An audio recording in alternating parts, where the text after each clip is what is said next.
The OHP Uncut Podcast with Kannon. Hey, it's Kannon. Welcome to OHP Uncut. Today we've got Gracie Abrams, and we're super excited to have her on. Now, if you watch this interview, you may say, why didn't Kannon mention her famous father? There's two reasons. Number one, every other interviewer is probably asking about that. I don't want you to be flipping through YouTube, finding Gracie Abrams interviews, and it's all the same questions. We try to do things different. Number two, I want to keep the focus on her as an artist, as a human being, as an individual, and as someone that you may be a serious fan of. That's who this video, that's who this interview is for. So if you are a serious fan, share it. I hope you love the questions. We talk about songwriting, her method, of course, touring with Taylor Swift. If you like this channel, and we really hope you do, click subscribe, and that'll automatically enter you to win a virtual meet and greet with your favorite artist. Today, Uncut with Gracie Abrams on OHP. Let's go. The OHP Uncut Podcast with Kannon. And there is Gracie, apparently still in bed. Not bad couch. I just I'm not, I swear to God, not bad. Look. I don't care. I've had people join me from weirder places. I'll say that. Yeah. I hate that for you. So you're sitting on your couch, taking a break? I guess today does feel like light and beautiful. So I'm glad to be talking to you. I'm so happy to be talking to you too. So you're at home then, obviously. And what do you do then when you finally have some time to breathe? What's the first thing you're like, God, I really miss my this. dog. My dog. Yeah, my dog. He's my priority as soon as we're off stage. So been spending time with my dog, and then just because our breaks are between shows, it's nice to be home and writing when not performing. What kind of dog do you have, and what's their name? His name is Weenie, and he is a weenie mix. He's like a golden retriever with like 2-inch legs. Oh, do you live in an apartment or do you live in a house? I'm in an apartment. Yeah, I am too. And I'm thinking about getting a dog. I don't have a dog. I've actually never owned a dog. But my girlfriend has a dog. It's a Frenchie. I was going to ask if that was yours. Okay, well, that's beautiful. I love those dogs so much. I always feel like anytime I see one on the street, I'm like, I stop a person. I'm like, can I please pet your dog, please? And they will probably never say no. Those dogs love attention. Like, I'll be real, like, high level on this, but there'll be times when you don't want a dog in the room and that dog insists on being in the room in the worst possible way. I know it. I feel like my dog is like the most high maintenance person in my life, which is unfair, but I permit it. This dog's name, the full name is Stella Bougie, if that tells you anything. Says it all. That's perfect. It fits perfectly. So you're getting some rest, 30 dates with Taylor Swift. That'll exhaust you. It's the most energizing thing I've ever done in my life. So I don't think it could ever get exhausting or tiring in any capacity. I'm just like, every second that I'm lucky enough to be on her stage, it's like the best thing that's ever happened to me. And then every minute I get to watch her set, it's somehow also the best thing that's ever happened to me. So I'm just learning as much as I can. And there's literally no better place to kind of like watch someone crush it and connect so intimately with literally 80,000 people in a stadium 3 times a week, every week. It's nuts.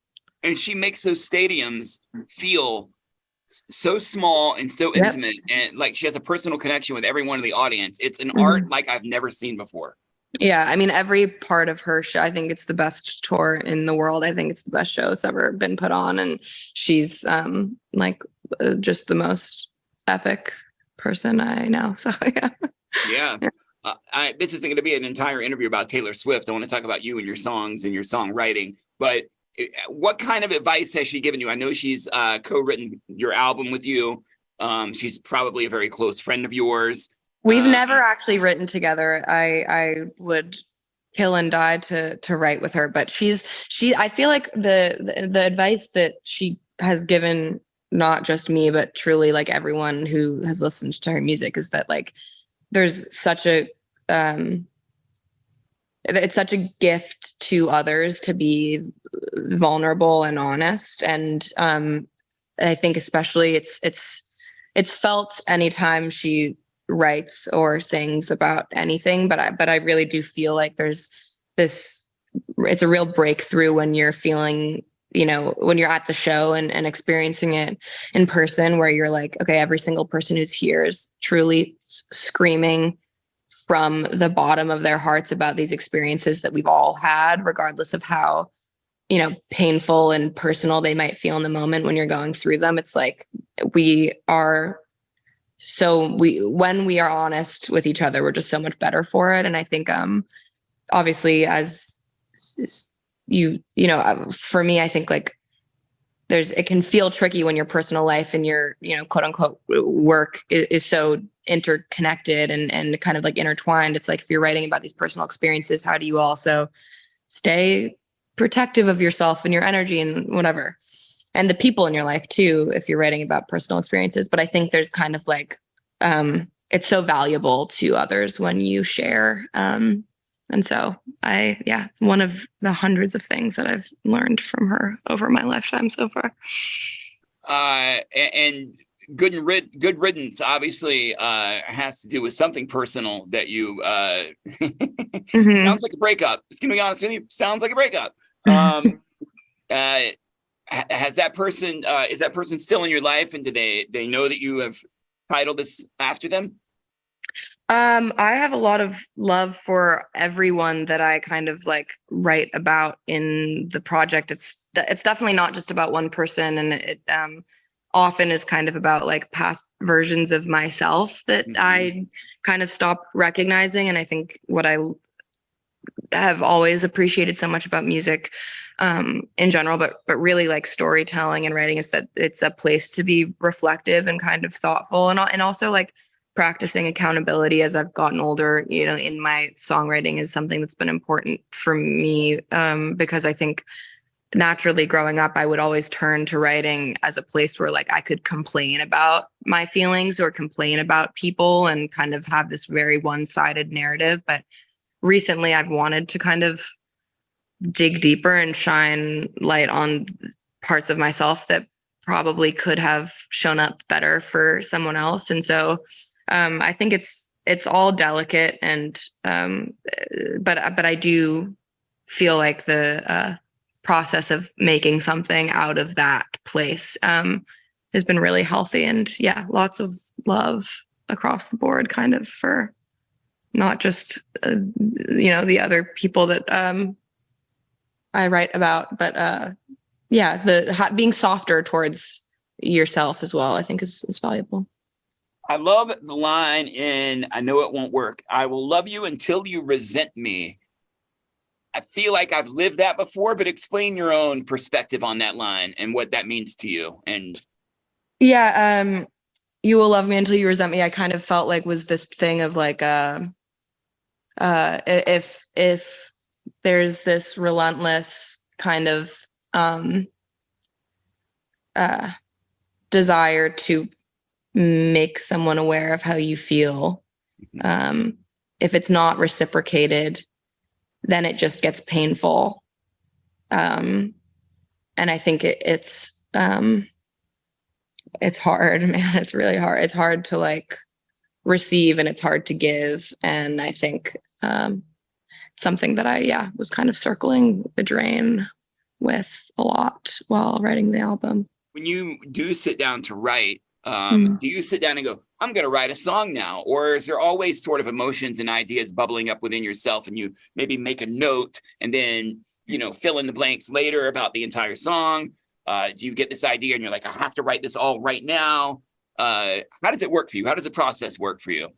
It's always, I guess, a bit different. I journal constantly. So I think there's kind of like this well of memories and details that I tend to lean on when I feel inspired to write. But I do feel like every time I've written something that I genuinely love and care about, it doesn't come from like I have an hour, so I want to try and write something. There's kind of this like, I am like very compelled by a feeling to write a song and then it often happens kind of it just flows. And I wish that there were more like kind of methodical formula, because it would make it easier to have more music every single day. And I love that idea. But I do think like it just it often is just, it's like, I have to sit up immediately, because if I don't write this down now, like, where's it going to go? You know,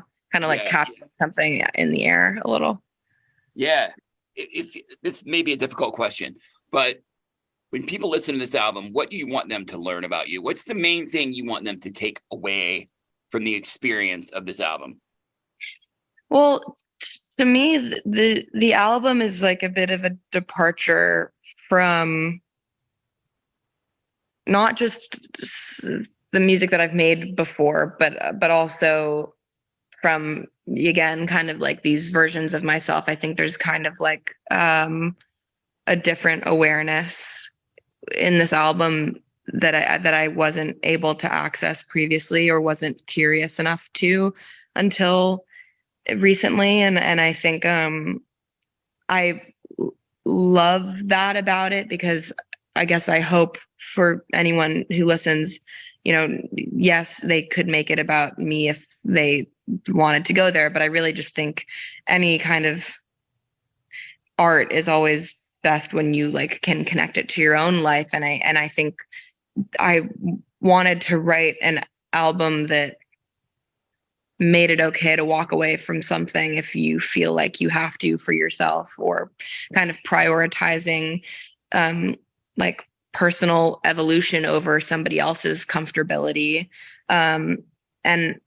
You know, the last song on the record is called Right Now. And that song to me, I wrote it while I was on the road and kind of in all of these new environments with new people, feeling, you know, physically maybe sort of out of place, but also like the most at home that I could ever have imagined myself being. And so this shedding old skin and finding yourself present where you are, like, it feels like a hopeful kind of silver lining amidst change, and like surrendering to change is, I think, something that I only recently have been excited by rather than afraid of. So hopefully listeners, you know, get some of that. What you have is such a gift. It's really one that I wish I had. We all need to find whatever healthy outlet we can for our emotions, and you certainly have found yours. How many songs were written for the album that didn't make it? A lot, but I also kind of, Aaron and I, when we were making it, we were like, it kind of became clear to us a little bit when we started writing the next thing. Because we could go, you know, all day, every day, making songs together. Like, it just happens so quickly, and it's so fun, and it's so natural and like challenging in all the best way. Like, it's just the best thing of all time. Like, it is so fulfilling. So it's hard for us to stop. So we would be like technically trying to finish the record, but we would be making more. And I kind of like would get so excited by these new things, but it was kind of equally clear to us both that like this music feels just a feeling. It's a feeling, but it's like, it feels like this is for something new, something different. You sort of has there ever been a song that you wrote where your feelings were just coming out, you know, through your emotions into the pen, onto the paper, and then later you said, you know what, that's a little too raw, that's a little too close for comfort, maybe I don't need to open up quite that much? No, those songs go on the projects. Yeah, those go on that project. I definitely would say it in the room. I'm like, oh shit, I don't think I can put this out. And he's like, quickly get over yourself, like quickly, you know what I mean? I'm like, right.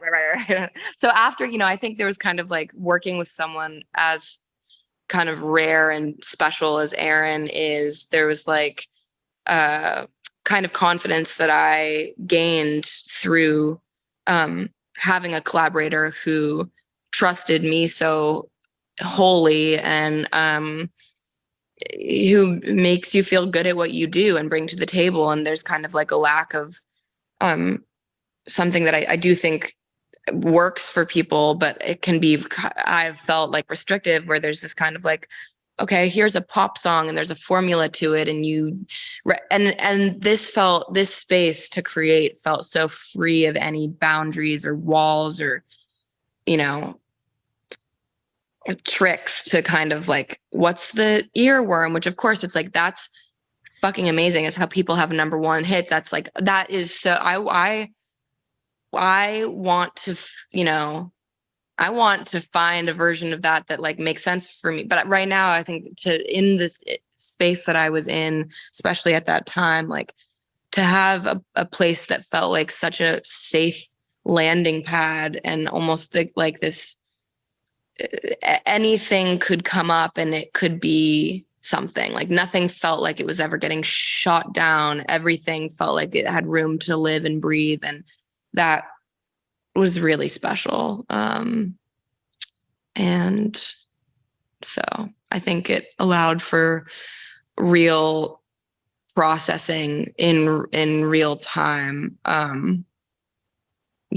So all of the overly personal information just made its way onto the record. Well, if that doesn't make you excited to listen to the record, nothing will. Thank you for your vulnerability and your energy and your time. And of course, your music. It means so much to us.